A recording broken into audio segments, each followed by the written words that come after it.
There's a certain type of man. He walks into a room and suddenly people become more aware of themselves. Women notice him, but hesitate. Men respect him, but keep their distance.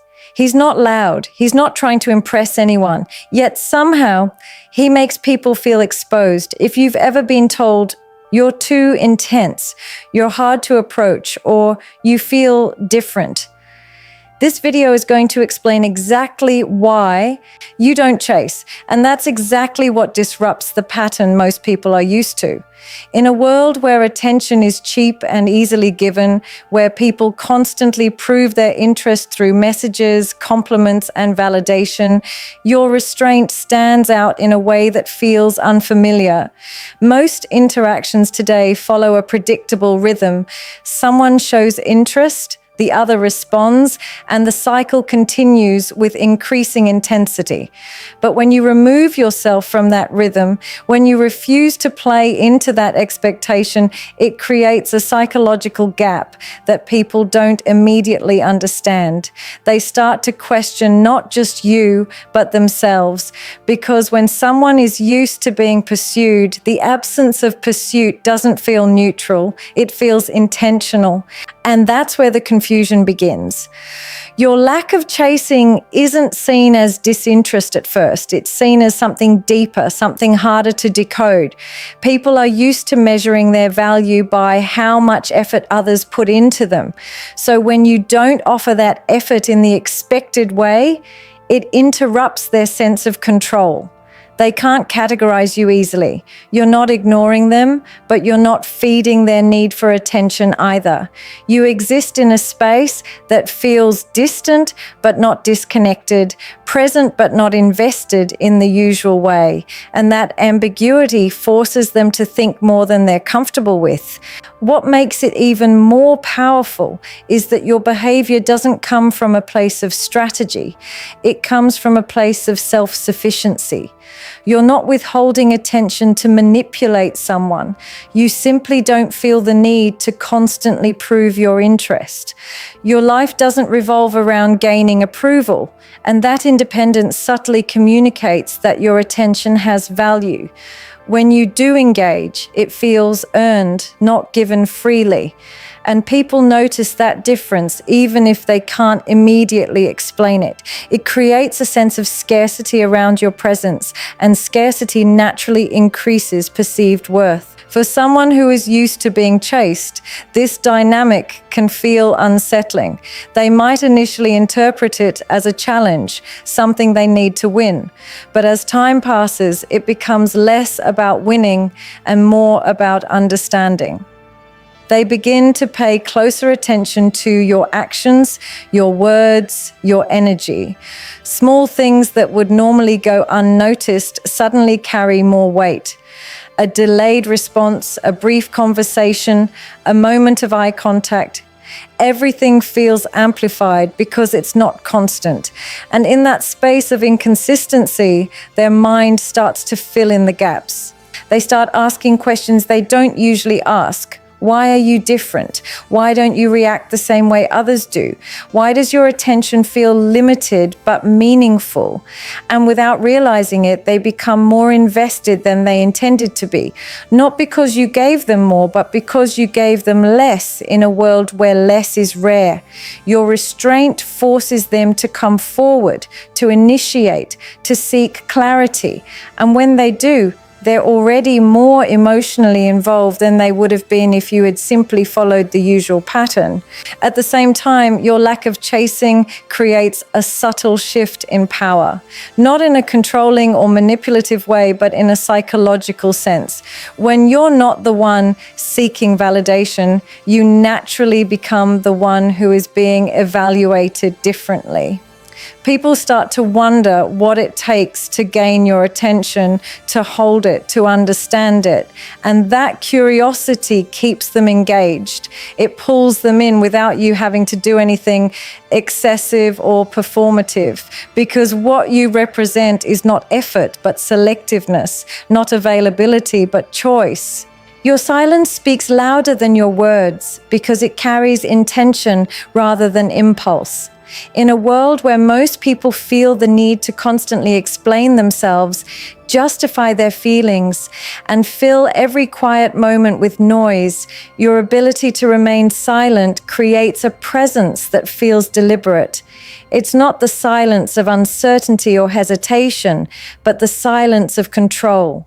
You're not rushing to respond, not trying to prove a point, and not seeking to dominate every conversation. And that absence of urgency immediately sets you apart. People are used to reading others through what they say, but when words are limited, they are forced to pay attention to everything else: your expressions, your timing, your reactions, and even your lack of reaction. Silence, in your case, becomes a form of communication that most people are not equipped to interpret correctly. When you don't respond the way they expect, they begin to project their own thoughts into that space. They start wondering what you're thinking, how you're feeling, and what your silence means.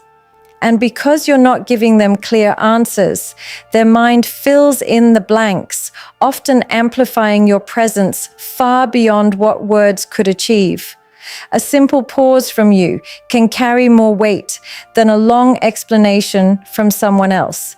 It creates tension, curiosity, and sometimes even a sense of vulnerability in the other person, because they are no longer in control of how the interaction unfolds. What makes your silence powerful is that it is not passive, it's active observation. You are listening, analyzing, and understanding without immediately reacting. This gives you an advantage in any interaction, because while others are focused on expressing themselves, you are focused on reading them. You notice inconsistencies, shifts in tone, and underlying emotions that are often hidden beneath words. And because you don't rush to respond, your eventual words feel more precise and impactful. People begin to realize that when you do speak, it's not random or emotional, it's calculated and meaningful. That alone makes them take you more seriously. At the same time, your silence removes the usual tools people use to navigate social dynamics. Most individuals rely on feedback, verbal or emotional, to adjust their behavior. They look for signs of approval, disapproval, interest, or disinterest. But when you remain composed and silent, you don't provide those signals easily. This creates a sense of imbalance. They can't tell if they're doing well, if you're impressed, or if you're losing interest. And that uncertainty makes them more self-aware. They start thinking twice about what they say, how they act, and how they come across. Your silence becomes a mirror, reflecting their own insecurities back at them without you having to say a single word. There's also a level of emotional discipline behind your silence that people instinctively recognize. You're not reacting out of ego, frustration, or the need to be heard. You're choosing when and how to engage. And that choice signals strength. It shows that you are not easily provoked, not easily influenced, and not dependent on constant interaction to feel secure. In contrast, those who speak excessively often reveal more than they intend to. Their insecurities, their need for validation, their lack of control. Your silence protects you from that. It keeps your thoughts guarded and your position stable, allowing you to maintain a sense of authority without ever having to assert it directly. Over time, people begin to associate your silence with depth. They assume there is more beneath the surface, more that you're choosing not to reveal. And that perception increases your value in their eyes, because what is not easily accessible becomes more intriguing. What is not fully understood becomes more compelling. Your silence creates layers that people feel drawn to uncover, even if they're not sure what they're looking for. And in that process, they invest more attention, more energy, and more thought into you than they would with someone who constantly speaks and explains everything openly.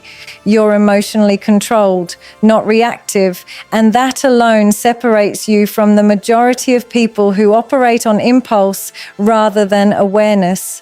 Most individuals don't realize how predictable their emotional patterns are. A certain tone triggers irritation, a certain behavior triggers insecurity, and a certain situation triggers anxiety or excitement. They react instantly without pause, without reflection, and in doing so, they reveal exactly where their weaknesses lie.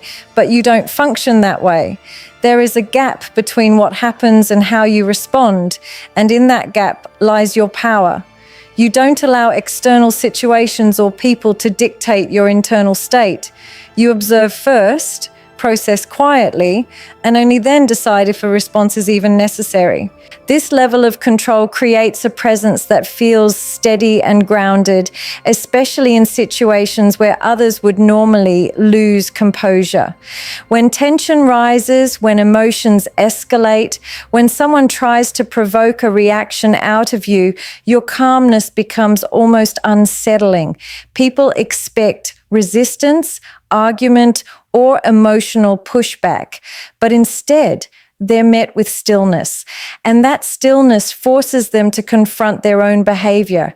It removes the fuel that emotional reactions usually provide.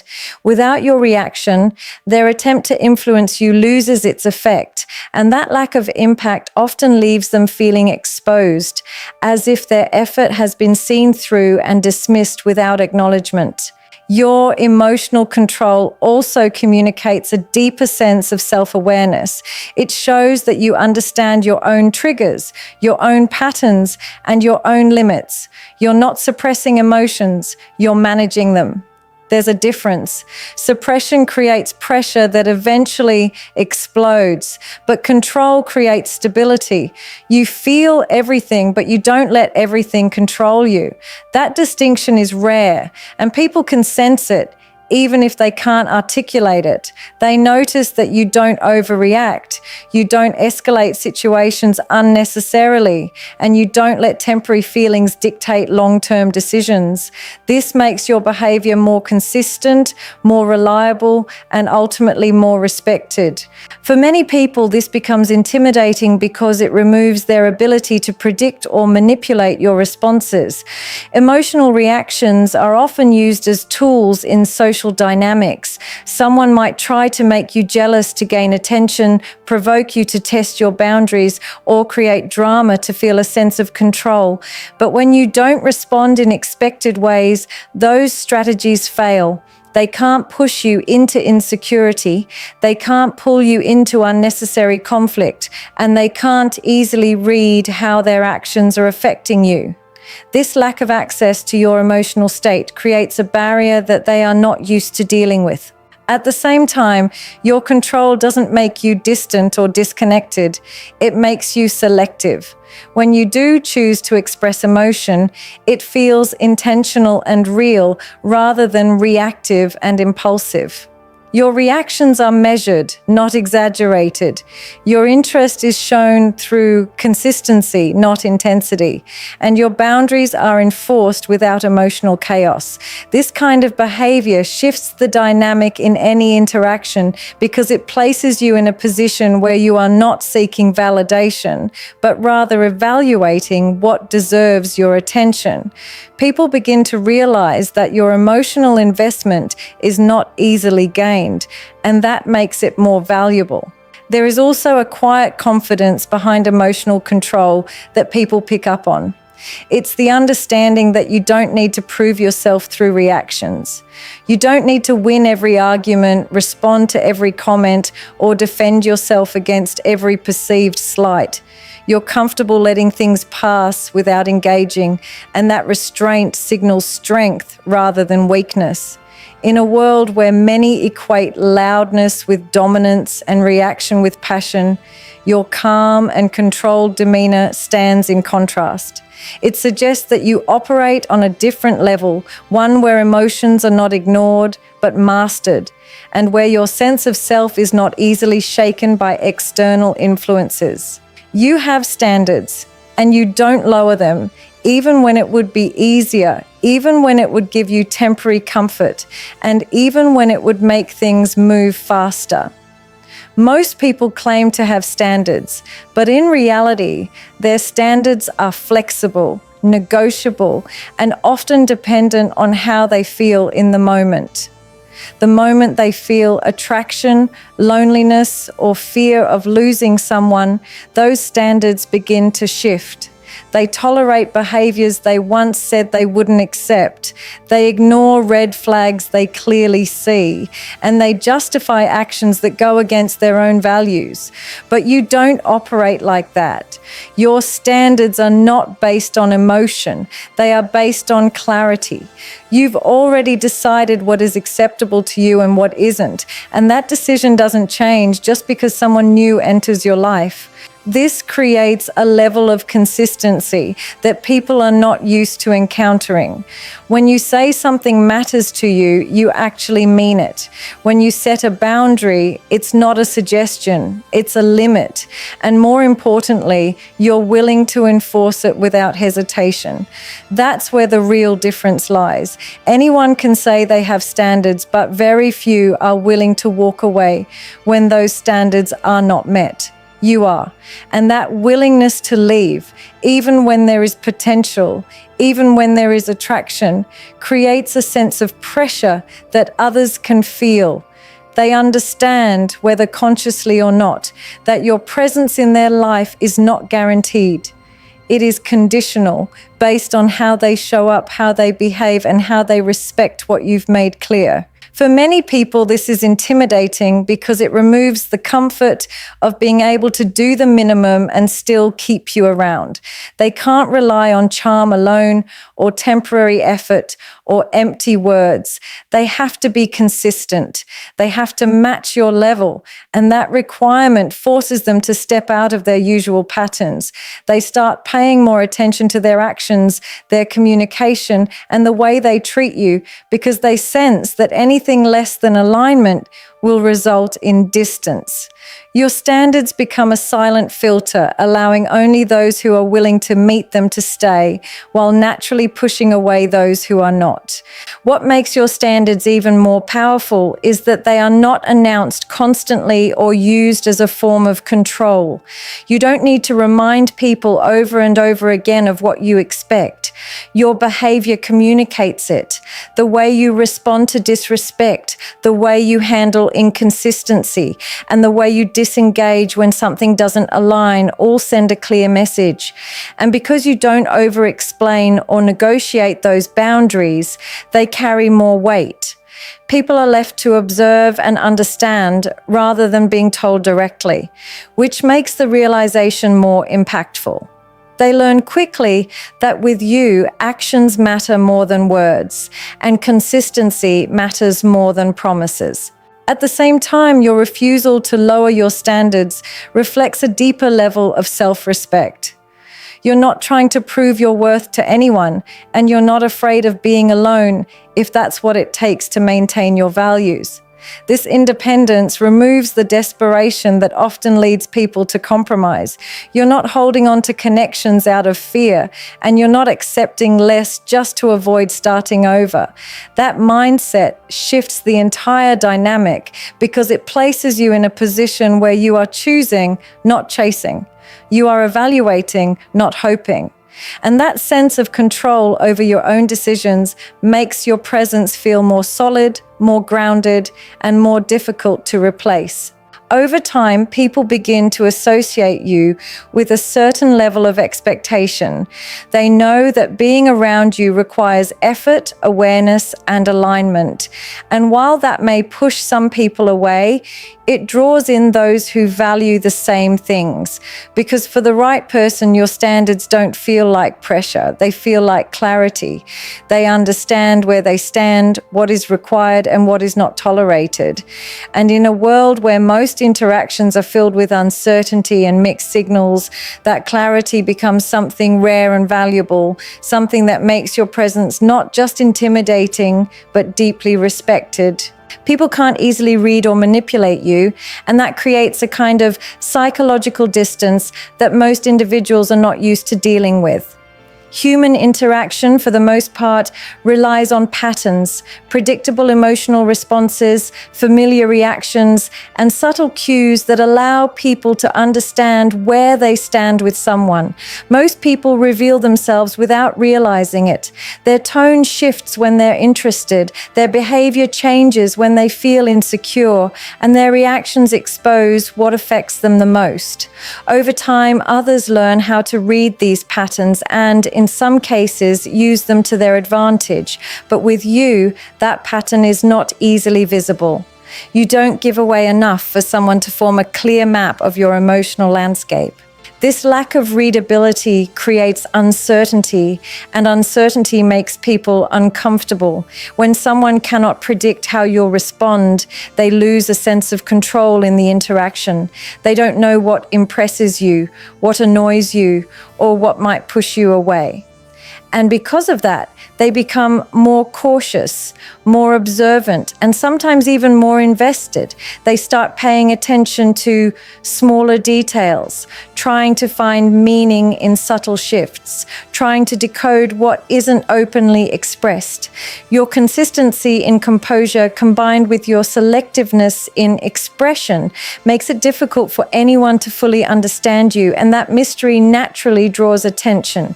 At the same time, your resistance to being easily read also protects you from manipulation. Manipulation, at its core, depends on understanding someone's emotional triggers. If a person knows what makes you feel insecure, they can exploit it. If they know what you crave, they can use it to control your behavior. If they understand how you react under pressure, they can create situations that push you into predictable responses. But when those triggers are not clearly visible, when your reactions are measured and not immediate, the usual methods of influence lose their effectiveness. People can attempt to test you, to provoke you, or to pull you into certain dynamics, but without a clear reaction from you, those attempts fall flat. What strengthens this even further is your awareness. You're not just unreadable by accident. You are attentive to what's happening around you. You notice patterns in others, the way they speak, the way they behave, and the intentions behind their actions. While they are trying to figure you out, you are quietly understanding them. This creates an imbalance where you hold more insight into the interaction than they do. And because you don't rush to reveal what you see or how you interpret things, you maintain that advantage. You're not reacting blindly. You're choosing your responses based on observation rather than emotion. For many people, this becomes intimidating because it removes their usual sense of influence. They can't guide the interaction in the way they normally would. They can't rely on charm alone or emotional pressure or subtle manipulation to shift your behavior. You don't respond to those tactics in predictable ways, and that forces them to either be genuine or disengage. Your presence demands a level of authenticity that not everyone is comfortable with because it leaves no room for hidden agendas to operate effectively. There is also a sense of control that comes from not being easily read. It allows you to move through interactions without constantly being influenced by how others perceive you.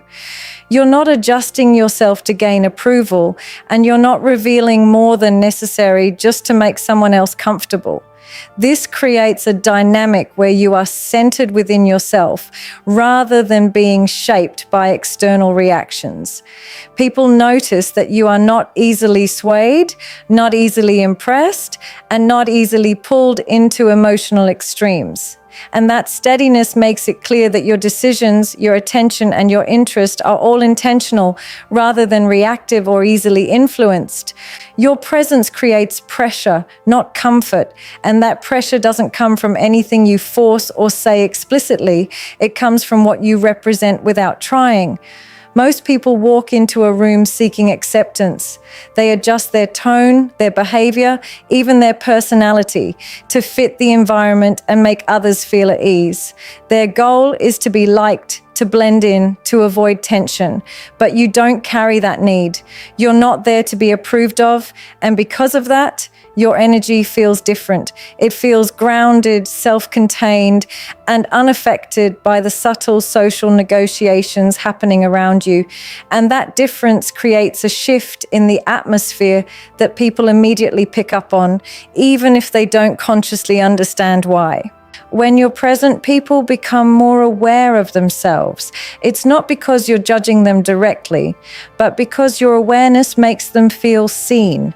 You notice things others overlook, the way someone changes their tone depending on who they're speaking to, the slight hesitation before answering a question, the inconsistency between words and actions. And even if you never point these things out, your attentiveness creates a sense that nothing goes unnoticed. That alone introduces pressure. People start to think more carefully about how they present themselves, how they speak, and how they behave, because your presence disrupts their ability to operate on autopilot. This pressure is also amplified by the fact that you're not trying to impress anyone.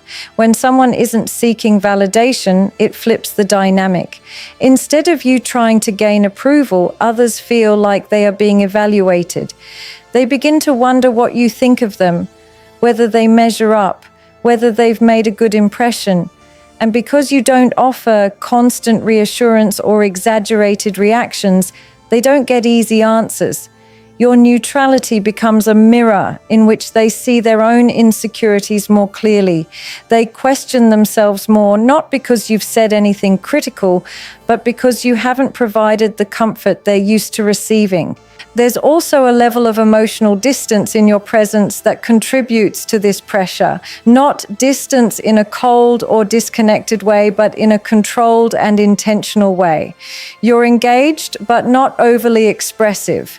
You're present, but not overly invested in every interaction. That balance makes people feel like they need to earn more from you, more attention, more reaction, more acknowledgement.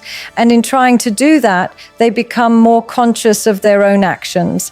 They put in more effort, choose their words more carefully, and become more deliberate in how they interact with you. For some, this pressure feels uncomfortable because it removes the ease they rely on in social situations. They can't relax into familiar patterns or rely on automatic responses. They feel like they have to step up to be more aware, more composed, more aligned. And not everyone is willing or able to do that.